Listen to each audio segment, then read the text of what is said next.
So this is the Friday review where I take a look at a more lighthearted topic that's caught my eye over the last week, and I'm going to start off with the NBC coverage of the Olympic Games in Rio. It's just lamentable. London 2012 left me traumatized. It took me 4 years to get over how bad that coverage was. Being from London, I wanted to see London showcase. I wanted to watch the sports live.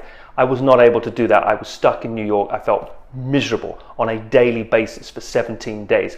I've just got through the trauma of that 4 years later, and here we are again with Rio. I thought that with Rio at least being only 4 hours ahead of the West Coast and only 1 hour ahead of the East Coast that we might actually get some live coverage. No, not a chance. It's all pre-packaged, delayed, time-delayed showings of sports that have already happened. The whole point with sport, the whole point with Olympics, is the fact that you watch the drama unfold on the field of play, and it happens live, and the result is important. Not according to NBC, who've conducted these polls and a variety of different research analysis which suggests that the majority of people who watch the Olympic Games are women, and that women just don't care about results, they just care about the journey. Well, I find that erroneous and patronizing in equal measure. The result is everything with sport.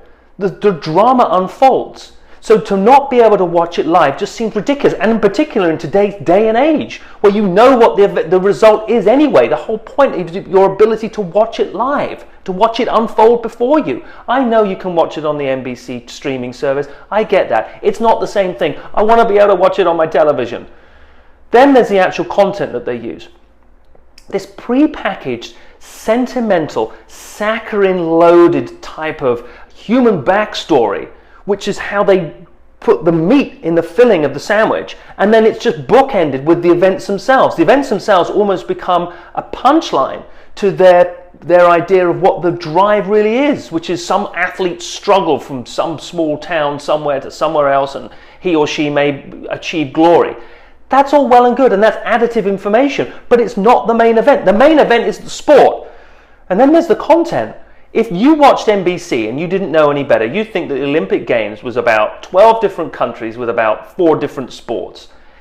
It's 205 countries take part. It is hands across the world moment. It is the youth of the world coming together. 28 different events. Not according to NBC, it's an exercise in American exceptionalism. If America doesn't get a medal, forget, it may as well never have happened. Take a look at, case in point, being the men's gymnastics team. They didn't win a medal, they didn't make it onto the primetime pre-packaged show from 8 until 12. And just don't even get me started about how that's sliced and diced in the most confusing, dizzying, disingenuous fashion ever. You know the result. So why split it up and try and make you wait until the actual result comes just so you can watch it all the way through from 8 until 12? It makes no sense at all. As I said, it's insulting to sports fans. It's insulting to an audience. And it feels so desperately old-fashioned. And guess what? We're stuck with it because NBC have the rights for the next 20 years or whatever. So great. More NBC coverage of sporting events is going to get me increasingly frustrated and mad.